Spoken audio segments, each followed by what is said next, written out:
Masalah warisan adalah masalah yang tidak akan pernah lepas dari kehidupan manusia.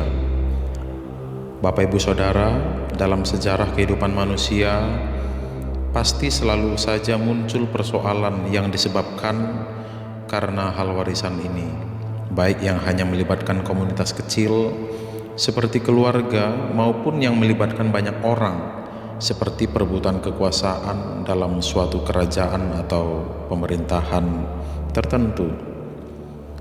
Saudaraku, tidak jarang terjadi pertumpahan darah yang membuat goresan hitam dalam sejarah.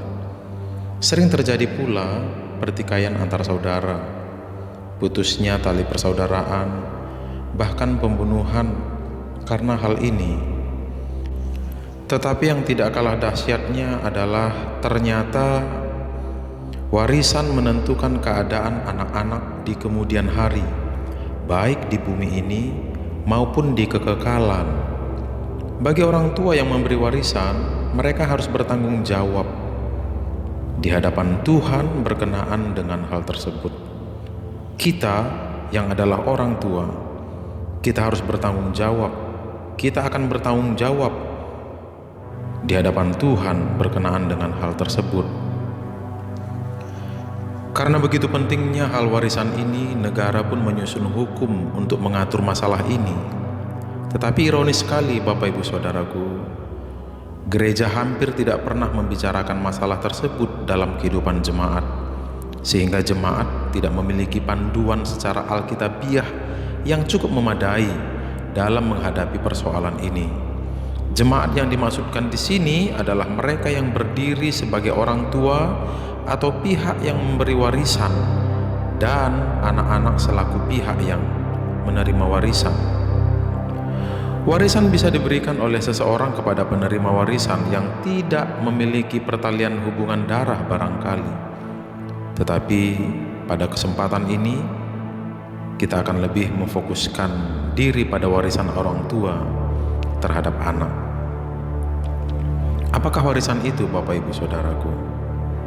Dalam pengertian umum, warisan adalah segala sesuatu, baik yang bersifat fisik ataupun non-fisik, yang ditinggalkan atau diberikan seseorang yang meninggal dunia atau sudah mendekati ajal atau akan meninggal dunia dalam beberapa waktu yang sudah dekat, atau oleh karena satu dan lain hal menyerahkan warisan kepada ahli waris.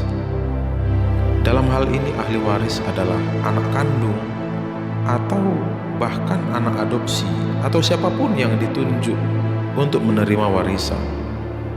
Terdapat bermacam-macam bentuk warisan, tetapi pada dasarnya dapat dibagi menjadi dua kategori, yaitu warisan yang berupa fisik dan warisan yang berupa non-fisik. Warisan yang berupa fisik adalah uang, perusahaan, rumah, tanah, ijazah sekolah, sahabat, dan teman-teman karib yang seperti saudara atau seperti keluarga. Bisa jadi sahabat baik, tetapi juga bisa sahabat buruk, dan lain sebagainya yang berbentuk atau berupa fisik. Bapak Ibu Saudara sekalian, tetapi warisan yang berupa non-fisik adalah iman atau kehidupan spiritualitas, pendidikan moral, karakter, keahlian, nama orang tua atau nama baik, namun bisa juga nama buruk, penyakit keturunan, dan lain sebagainya. Perlu sekali ada pembahasan mengenai warisan ini. Hal ini dimaksudkan agar orang tua, siapapun kita yang berperan sebagai orang tua, mengerti tanggung jawabnya dalam mempersiapkan anak-anak di kehidupan mereka di masa depan, bahkan sampai kepada kekekalan. Dengan hal ini, orang tua dapat menerima masukan kebenaran yang memadai untuk memahami tanggung jawabnya sehingga bisa menempatkan diri dengan baik dan dengan benar sebagai orang tua yang baik di hadapan Tuhan dan dapat menyelenggarakan tugasnya dengan baik dan penuh tanggung jawab pula di hadapan Tuhan. Di lain pihak, bagi anak-anak yang mendengarkan dan merenungkan renungan ini, mereka juga akan memperoleh penjelasan yang memadai bagaimana bersikap benar terhadap warisan yang mereka terima. Diharapkan melalui renungan ini, banyak orang, siapapun dari berbagai kalangan, dapat diberkati oleh Tuhan. Yang pertama, mari kita merenungkan bahwa ada warisan mutlak. Apa itu warisan mutlak? Sebenarnya, bagaimanapun ada sesuatu yang secara mutlak pasti diwariskan oleh orang tua kepada anak. Sekali lagi, sebenarnya bagaimanapun ada sesuatu yang secara mutlak pasti diwariskan oleh orang tua kepada anak. Ini adalah warisan mutlak yang permanen atau sesuatu yang pasti terwariskan. Sesuatu itu adalah DNA, yang dalam bahasa Indonesia disebut sebagai asam deoksiribonukleat. Melalui dan dalam DNA, orang tua mewariskan ciri-ciri dasar atau ciri-ciri kepribadian dan watak seseorang, bakat-bakat dan kecenderungan berperilaku. Benarlah pepatah yang mengatakan like father, like son. Dalam bahasa Indonesia terdapat peribahasa, air cucuran atap jatuh ke pelimbahan juga. Air cucuran atap jatuh ke pelimbahan juga. Maksud peribahasa ini adalah bahwa pada umumnya sifat dan keadaan seseorang atau seorang anak mengikuti teladan orang tuanya. Teladan di sini juga berunsur warisan orang tua secara kodrat yang tidak dapat dihindari. Warisan itu bisa buruk, tetapi juga bisa baik tentunya. Buruk misalnya fisik yang lemah, berpenampilan buruk atau kurang atau tidak cantik atau tidak ganteng, bodoh atau tidak cerdas atau kurang cerdas, mudah marah dan tersinggung, egois dan mau menang sendiri, mudah putus asa, malas, tidak memiliki bakat-bakat yang menonjol dan lain sebagainya, sampai pada keadaan cacat. Artinya kemampuan yang sangat minim atau ketidakmampuan untuk melakukan sesuatu secara baik sebagaimana orang normal pada umumnya. Keadaan baik misalnya fisik yang kuat, berpenampilan menarik, cantik atau ganteng, cerdas, sabar, tidak mudah tersinggung, tidak egois, tapi pemurah, tidak mudah putus asa, dia rajin, dia tekun, memiliki bakat-bakat yang menonjol, dan lain sebagainya.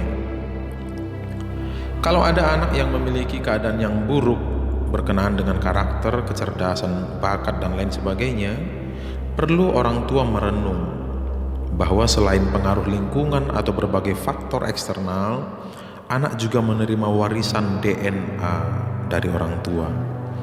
Dalam kasus ini, sering orang tua bingung dan bertanya-tanya, mengapa anaknya menjadi demikian?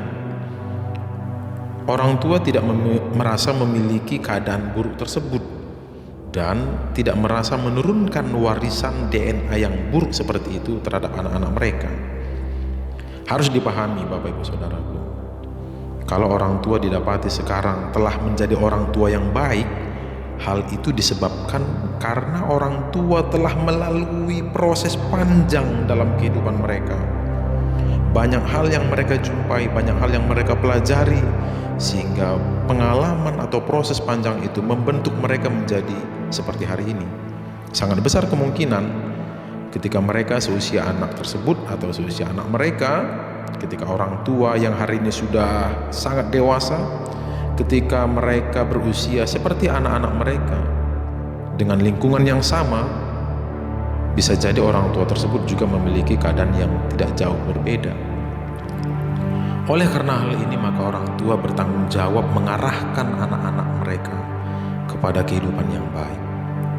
Orang tua yang bijaksana menyadari keberadaannya dan berusaha menyikapinya dengan tanggung jawab, bukan malah menyalahkan keadaan, atau menghindar dari kenyataan.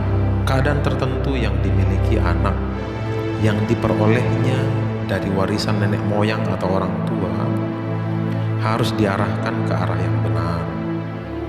Kalau warisan dalam diri anak tersebut baik, maka harus terus dikembangkan supaya sempurna. Tetapi jika keadaan itu buruk, maka orang tua harus sejak dini mengantisipasinya.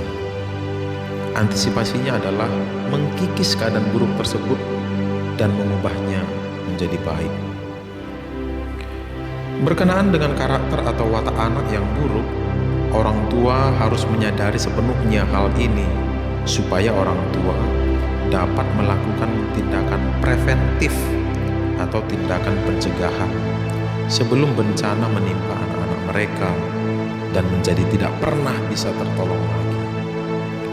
Dalam kenyataan dapat disaksikan keadaan pahit yang dialami orang tua di hari tuanya, di mana mereka harus menyaksikan anak-anak mereka menjadi sampah masyarakat, atau ibarat telur yang membusuk, tidak menetas, menjadi ayam.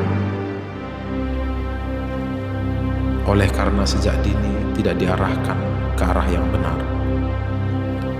Orang tua harus merasa turut mengambil bagian dalam kekurangan yang dimiliki anak-anak. Ada quotes atau kutipan yang mengatakan, "Your genetic loads the gun, your lifestyle pulls the trigger." Genetik anak-anak diwariskan oleh orang tua, tetapi itu tidak mutlak pasti menguasai dan mewarnai kehidupan anak tersebut.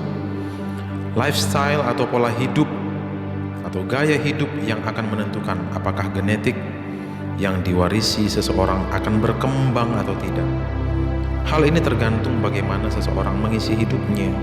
Jadi kalau orang tua tahu kelemahan-kelemahan dirinya, maka mereka harus mulai mengarahkan anaknya ke arah yang benar. Orang tua harus menghindarkan anaknya dari trigger dalam tanda kutip yang mengarahkan genetik buruk yang diwarisi oleh anak berkembang ke arah yang salah.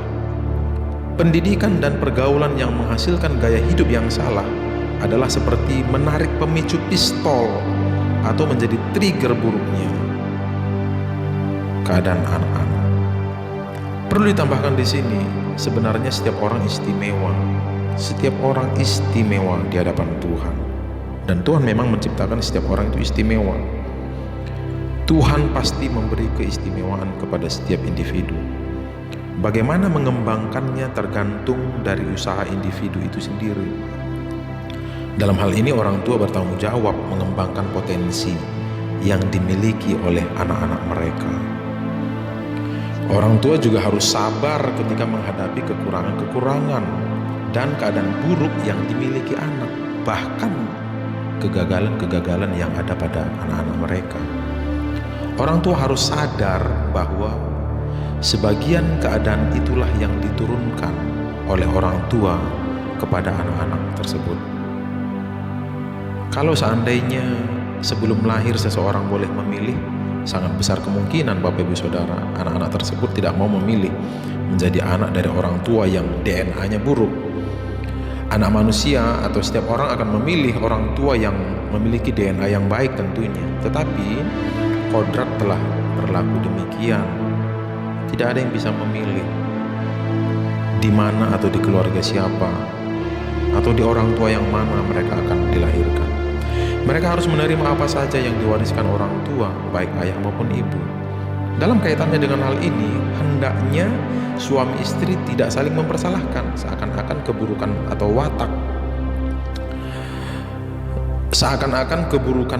atau keberadaan anak adalah akibat salah satu dari antara orang tua, baik suami atau istri. Tentu saja keadaan anak berasal dari DNA kedua orang tuanya. Perlu ditambahkan di sini bahwa Tuhan adalah Tuhan yang adil. Sebab yang diberi banyak dituntut banyak, tetapi yang diberi sedikit dituntut sedikit pula. Lukas 12 ayat 48. Bakat yang dimiliki anak-anak juga pasti tidak jauh dari apa yang dimiliki oleh nenek moyang dan orang tua mereka. Bakat-bakat itulah yang harus dikembangkan supaya dapat menjadi bekal kehidupan di bumi ini dalam rangka mengabdi kepada Tuhan. Dalam hal ini, Orang tua tidak boleh memaksakan anaknya memilih bidang yang tidak sesuai dengan bakat atau talenta yang diwariskan oleh orang tua. Sejatinya orang tua harus bersikap realistis. Misalnya orang tua yang tidak memiliki bakat bermain musik, maka anaknya juga memiliki keadaan yang kecenderungannya tidak berbakat bermain musik. Kecenderungannya tidak menjadi kepastian. Orang tua yang tidak memiliki bakat bermain musik, anaknya pun memiliki kecenderungan atau potensi besar tidak memiliki bakat yang sama. Jangan karena orang tua suka musik, kemudian akhirnya anaknya dipaksa mengambil bidang musik, walaupun anaknya tidak berbakat, bahkan mungkin juga tidak menyukai musik atau bermain alat musik. Pemaksaan seperti ini akan sangat merugikan perkembangan bakat dan potensi anak. Bakat tertentu yang sudah diwariskan orang tua kepada anak, itulah yang idealnya dikembangkan, bukan bakat yang tidak diwariskan atau yang tidak dimiliki anak. Mari Bapak Ibu Saudara, kita sadari bahwa kita orang tua mewariskan DNA, dan di dalam DNA itu ada hal-hal yang baik, bahkan juga mungkin buruk kita wariskan kepada anak-anak kita. Kita kenali diri kita, kita kenali anak-anak kita, dan kita bimbing, kita arahkan mereka untuk mengembangkan diri mereka pada potensi-potensi positif yang mereka miliki, dan kita didik anak kita dalam takut akan Tuhan, biar mereka bertumbuh menjadi anak-anak yang maksimal dalam mengasihi dan melayani Tuhan. Tuhan memberkati. Shalom.